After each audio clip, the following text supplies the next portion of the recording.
So today we will show you how to put your battery back into your PTX frame.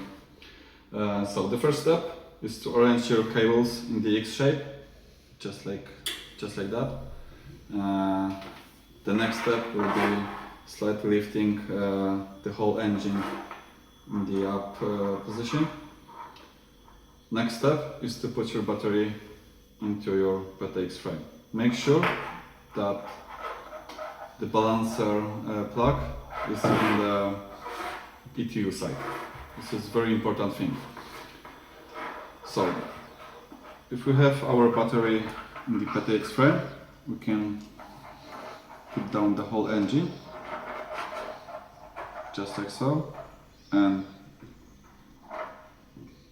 the balancer plug. The next step is to put your cable for the tracer very close to the balancer plug, and after that you can arrange your main plug cables just like so, and after you will make this loop here, you can go back with your cable just like that, and you're actually good to go.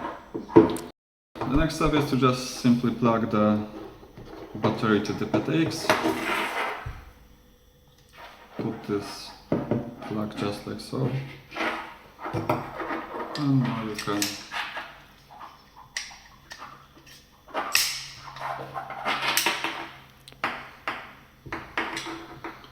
put your whole frame together.